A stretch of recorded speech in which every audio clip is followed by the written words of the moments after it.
Welcome everybody to the reveal of number 28 in my power rankings, a deep dive into the Buffalo Bills. Now, depending on your expectations for this team, probably whether or not you're a fan of the Bills, this might seem very low considering this team made the playoffs last season. But that said, taking a look at this roster, you could also make an argument that 28 is actually rather high for this Bills team. But that is why coach and culture plays such a big role in my power rankings. A lot of you are probably going to say, why do you hate the Bills? I don't hate the Bills. I actually really like the Bills. I think they're definitely heading in the right direction. They have a coach that the players have bought into. They have an over-passionate fan base. This team plays awesome at home. I think they may have found their quarterback of the future. I just don't think this year is going to be it. And a big problem people have is they'll take the record from last season and apply it to the framework of a new season. Well, all 32 teams, believe it or not, get better in some way, shape, or form. So you can't just use the our team got better, therefore our record will improve argument. You know, every team has a clean slate in terms of momentum. Injuries are wiped. You've got new schedules. You've got other factors like luck and officiating, frankly, in close games from the last season. There's so many factors that go into how many games you won. You can't just take that number and apply it to next season and project it to be even better. And to be honest, you know, this Bills team, yes, they went 9-7, and yes, they competed against those mighty Jaguars in the playoffs on the road, but they also had a point differential on the season of something like -67. Believe it or not, it's hard to win games when the other team scores more points than you. So I think this team has some things to work out, but I think they're definitely heading in the right direction, similar to like we talked about with the Jets in a way. And at the end of this video, we'll talk about the schedule here and how many games I think Buffalo ultimately ends up winning. But you know, Vegas does actually kind of agree with me here.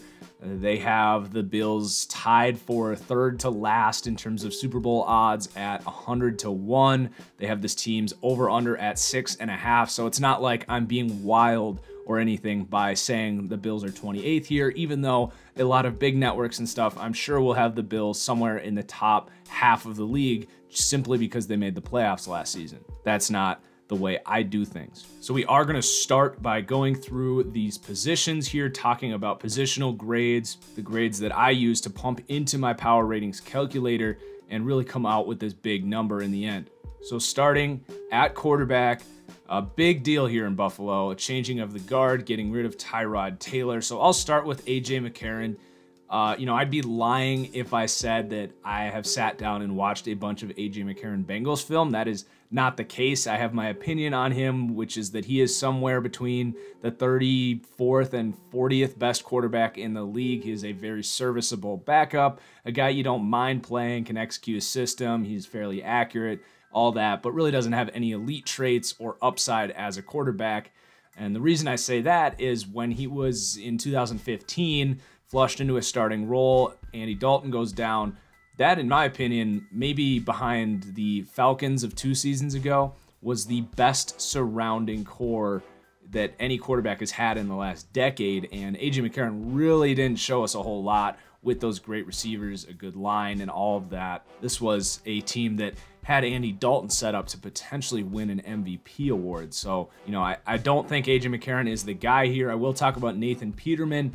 For those that have been following this channel back to last year's draft, I loved Nathan Peterman coming out, and you know, he clearly showed a decent amount to this coaching staff as they were comfortable benching Tyrod Taylor as this team was winning to play Nathan Peterman. Obviously, things go south. Everyone turns on him. He throws 4 interceptions, and now seemingly everyone has written him off. Now, all I'm going to say here, I'm not going to like double down on Nathan Peterman to become the franchise quarterback here, but I am going to predict that he is the week 1 starter here. He is the one that is familiar with this scheme. He's familiar with these players. The coaches like Nate. So this is somewhat similar in a way to when I thought that Trevor Siemian was going to beat out Paxton Lynch there in Denver. Now, I'm much higher on Josh Allen than I was on Paxton Lynch, so that's a good transition here into Josh Allen, who seemingly everyone has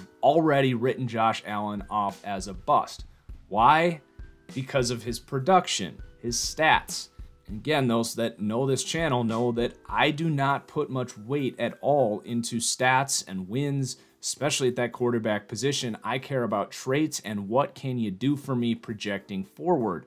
If you are an assembly manager at Ford and you're hiring an employee that worked at a warehouse in Amazon, you're not going to ask him about how many packages his branch put out and how much revenue they made. You're going to ask what he can do for your culture and your business. Obviously, there's other factors here with sports, but it's the same concept here with Josh Allen. His most common criticism is that he is inaccurate, and this drives me insane because, yes, he had a low completion percentage. Does that mean he is inaccurate and cannot place the ball where he wants downfield? That would be an incredibly unfair evaluation of what he shows on tape. He is not inaccurate, he is inconsistent. Because what I see in Josh Allen on his tape is one of those 5 elite traits that I talked about with Sam Darnold: a see-ball, hit-ball arm, rare ability to place the ball where he sees it going downfield, something that very few quarterbacks have. And this is not about arm strength. Yes, it helps, but I'm telling you guys, accuracy will not be a problem for Josh Allen at the next level if he struggles. And I'm not saying he's a lock to be a great quarterback, by the way. I clearly recognize the risk here. But if he struggles, I believe it will be because of that processor and reading defenses and reacting. That is where I saw things on tape that led to poor production. You guys, stats and production is the end goal. It is not the means to an end. You cannot simply say that because Josh Allen didn't throw a bunch of touchdowns or a good completion percentage that he cannot do it at the next level. He clearly has the skill set to do it. He also, by the way, has elite pocket awareness. So for those that say he's another bust, another Blake Bortles does not have a lick of pocket awareness or any instincts to drive the ball downfield. 2 things that Josh Allen excels at. Now, because of that processor and such, yes, I had him as the number 2 quarterback in the class, but I also said that he needs to go to a team that has patience, a good culture, and is willing to let him sit and develop. And I think that Buffalo may have been the best fit outside of maybe the Giants to let him do this. If he plays in this season, given where he is as a player himself and where this team frankly is in terms of the surrounding core here, I think Josh Allen will be a bust. But if they let him sit, give it a year to improve this line and bring in some actual decent receivers, I see a guy that can really thrive here in Buffalo. In a situation where he is in a scheme full of talent and good coaching, something he did not have at Wyoming. Josh Allen can be a future franchise quarterback and plus be an actual elite quarterback. And that is why I loved the Bills moving up to get Josh Allen, even if it doesn't help them this season. Because you can sit here and fool yourself with Tyrod Taylor and Nathan Peterman and tell yourself that you're going to be able to win a Super Bowl eventually with those guys, but it's just not the case. You eventually need to swing for the fences and take risks on a guy like Josh Allen. If he busts, so be it. But at least they made a big swing to really go after a Super Bowl, which I really respect the Bills for doing. So for this season, the Bills actually came in dead last in terms of quarterback. That is because I am projecting Josh Allen to sit for the season. That's big here because, yeah, there's a world where he actually does kind of pull a Carson Wentz and take this team by storm. I don't think that's going to happen. I think it's going to be Nathan Peterman and A.J. McCarron for this season. And that is a big part of this entire projection here, Bills fans. So let's move on to the running back here. Obviously, Lesean Mccoy still has it. I love me some Lesean McCoy, but they really don't have a whole lot of anyone else behind him. They bring in Chris Ivory to be the power back and relieve Lesean McCoy, and then they got Tywan Jones, Marcus Murphy, Travis Cadet. I would have liked to see this team take like a John Kelly in the 5th or 6th round. I think that would have been an exceptional pick for this team who's got a couple veteran running backs in there. That said, it's not terribly difficult to find running backs, and they have one really good one for now. So they come in at 7th just because of Lesean McCoy, but I would like to see this team bring in some youth at some point in the next 365 days. And then receiver through offensive line, which is what we're about to talk about, it gets very much ugly. It does not help that I am very much not a fan of Kelvin Benjamin and Zay Jones. You know, Kelvin Benjamin was a great fit with Cam Newton, where he can just basically outsize defenders with that good high point ability. He definitely does have great hands and ability to reach over guys and catch the football. He's not going to jump over anyone, but the dude is just a tree in terms of movement, creates no separation, no deep threat really at all other than jumping over dudes, but that's really not a consistent way to play vertical football. I'd much rather see my guys creating separation and getting open. And then you got Zay Jones here, who's technically the number 2. I thought he was one of the most overrated players in last year's draft. I just didn't see an overly physical receiver. I saw a guy that caught a bunch of easy screens and had some good catch and run ability against lower level competition, but he's not a superb athlete. He's fine. But, you know, I don't see him as any kind of physical element that's going to translate to being even a number 2 receiver on a consistent level. So I'm definitely not a Zay Jones fan. Then you got Andre Holmes here, another big-bodied dude. You know, he's kind of a poor man's Kelvin Benjamin. He's a little bit quicker and can get open a little more. Like Rod Streeter here, Austin Prohl, Ray McLeod. They waited till the 6th and 7th rounds to draft. Receivers, Quan Bray, Kalen Clay, like Jeremy Curley. Man, it is a rough group of receivers here. This team is going to have to run the ball to really have any kind of production on offense, because the passing game is really going to struggle this year. And then as we're talking about that run game, yes, you've got Lesean Mccoy here, but this offensive line is very concerning. The offensive line comes in 31st, and they lost basically the 3 best players on this line. Their left tackle, their center, so the 2 arguably most important positions. So they're going to move Dion Dawkins, who actually did have a pretty good season as a rookie. So he's going to move over and be this team's franchise left tackle, and he is the best lineman on this team. You got John Miller, who's been kind of a mainstay, but there's nothing really special about him. And then Russell Bodine, who was terrible in Cincinnati, one of the worst centers in the league last year. They're asking him to be their starter. They get him on a free agent deal. Vladimir Dukas and Jordan Mills. Really no enforcers from left guard to right tackle. You basically have a bunch of starting capable linemen who have been a threat to be replaced at any point throughout their entire career, pretty much. Bodine had some good years in Cincinnati, but really fell off a cliff last year. So maybe he can resurrect that. But man, outside of Dion Dawkins, there is nothing to really excited about here. They draft Wyatt Teller in the 5th round. Maybe he becomes a starting guard. But unlike what we talked about with Miami and Tampa Bay, where they have a serviceable enough line that they're not really going to hinder what they want to do, I do think that this Buffalo offensive line is going to be a liability, probably more so when they try to pass the ball, because they're going to need even more time to allow these receivers to create any kind of separation, because they don't have any good receivers here. In the run game, I think they'll be okay, but nothing really enforcing up there. So as a group collectively, this offense does come in dead last in the league. We're going to get into the defensive side of the ball here, but man, it's going to be hard for this team to be consistent without any kind of consistency on offense. Luckily, they do have a good defense and a good culture, enough so that they're going to be competitive a lot of the times, but there's going to be some games where it gets really ugly for this Bills team, and this offense looks abysmal, in my opinion. So let's switch over to the defensive side of the ball, where it's a little bit fluffier, a little bit happier, though I still think there's parts of this defense that need to be addressed. So we break up the front 7 into pass rush, run defense, and linebackers. So we'll start with run defense. You know, this team really is a collection of dudes in the front 7. A few guys that are just sort of journeymen turned studs in this scheme. You know, Lorenzo Alexander definitely comes to mind, but you got Trent Murphy here. Jerry Hughes was thrown out of Indy and has been great. Star Lotulelei from Carolina. This team, what I really like about the Bills and what they do better than, frankly, almost anyone outside of maybe New England, is they know the type of player that they want in this defensive scheme.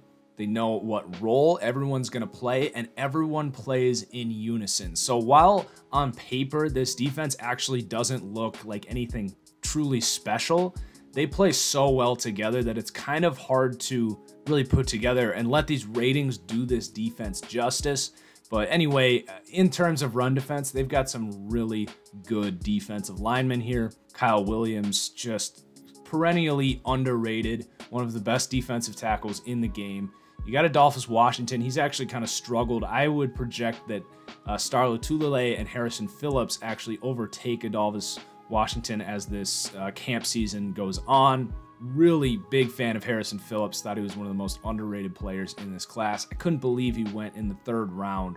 I thought he was kind of a lock to be a really good ad in the 2nd round. So he's a hell of a player. No one's going to have an easy time running up the middle on this team, especially when they bring in Jermaine Edmonds now, who is kind of a Brian Urlacher clone physically. He's only 19 years old, and we'll really talk about him when we get to linebackers, but he's definitely going to help this run defense get even better. So I've got them coming in at 17th for run defense. And frankly, when this team plays at home, you can take any of these grades here and, double them, because this team plays so much better at home than on the road. Pass rush is definitely a bit of a concern here. They come in 28th. I like Jerry Hughes quite a bit. They bring in Trent Murphy here, Shaq Lawson. In terms of hurries, this team was down towards the bottom last season. It's not a defense built on getting after the quarterback, though I think they would like to get better in that respect. So I am a big fan of Jerry Hughes. Definitely, I guess, on the lower end of true #1 edge rushers, which might sound like it's not a compliment, but believe me, it is. And then Trent Murphy and Shaq Lawson are a decent rotational 2 and 3 there. So I think that edge rush will be a step better with Trent Murphy, who I do like better than Shaq Lawson, a guy that really didn't have a ton of opportunities in Washington because of the rotation they have there in Washington. So an increase in opportunity, potentially an increase in production in this new system that I think he fits very well into. And then really no depth that you're excited about here. They have not addressed this position in the draft in the last 2 seasons. So with Jerry Hughes getting older, this could probably be a priority as they head into next year. So then linebackers here, this was definitely a weakness for this team. I like that they let Preston Brown go, who a lot of people like for his tackle numbers, but it's well known on this channel that I don't give a rip about tackle numbers. It's probably the most overrated stat in all of football. Joe Schobert for the Browns made the Pro Bowl based on tackle numbers. Well, they just signed Michael Kendricks, which is going to kick Kirksey inside and send the Pro Bowler straight up to the bench. So, teams, frankly, don't really care about tackle numbers.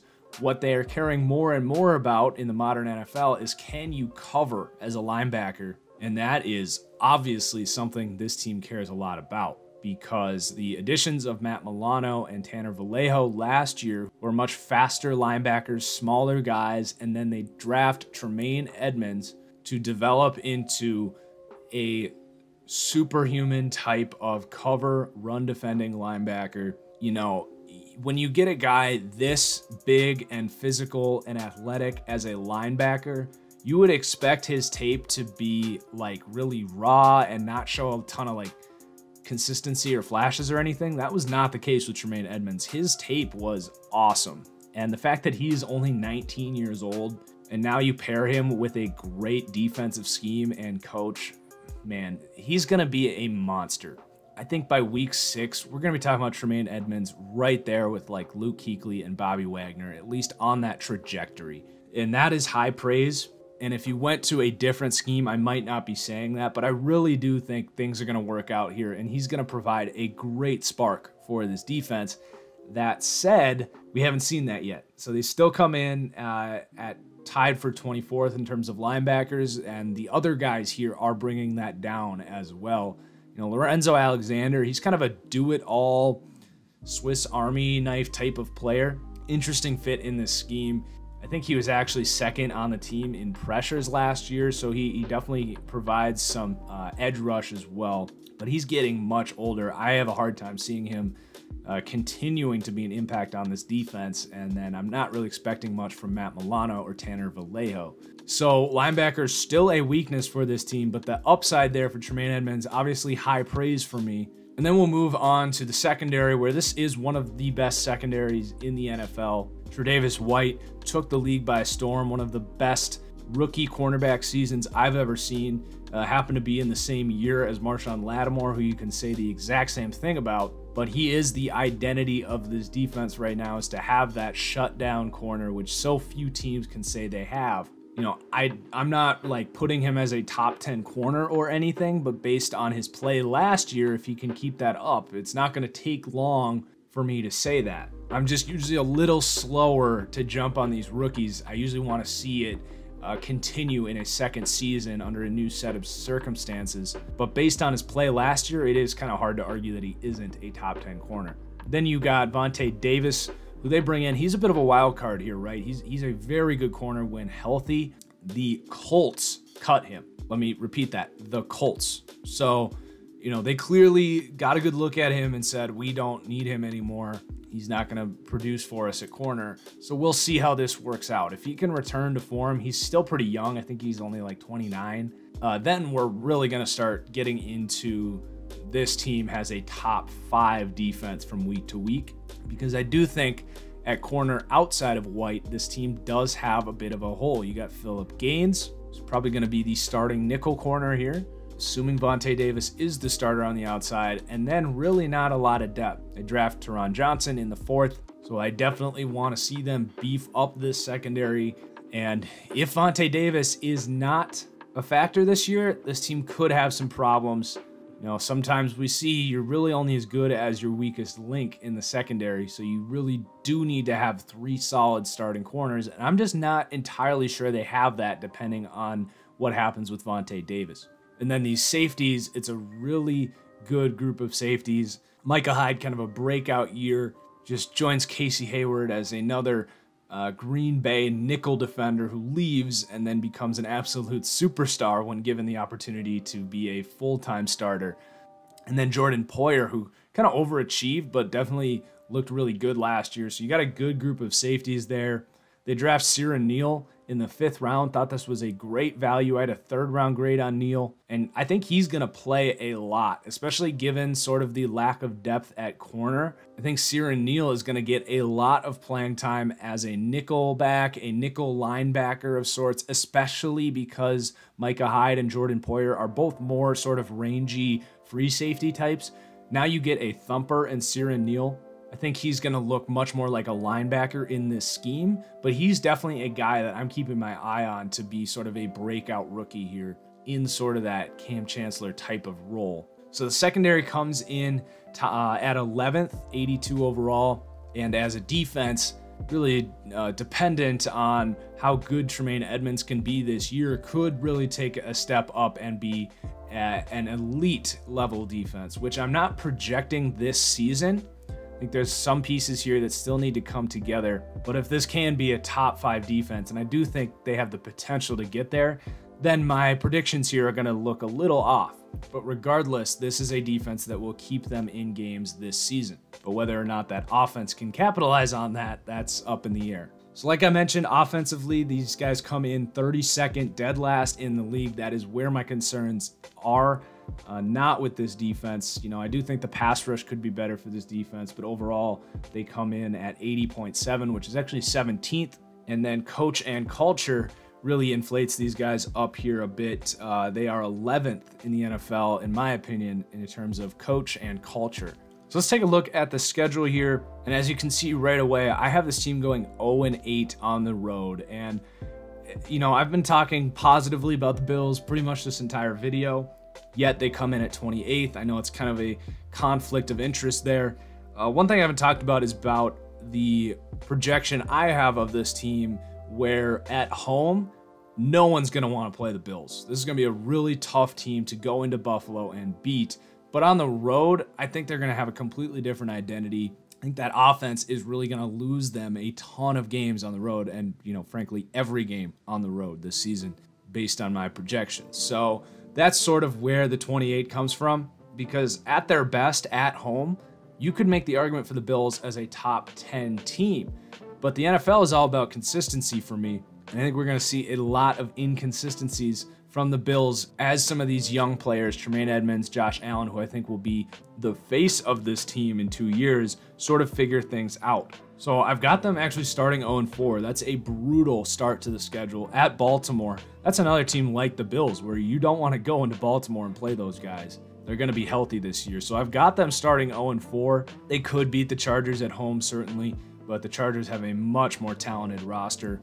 I gave them a win against Tennessee, a little losing streak there as they go on the road, and then they have to play New England. But then the second half of the season, I think this team really picks up some momentum and starts to head into next year with a ton of excitement, as they have some very much winnable games there at home down the stretch. They've got 4 home games in their last 6 games, very favorable for this Bills team. So I'm projecting 6-10 for this team.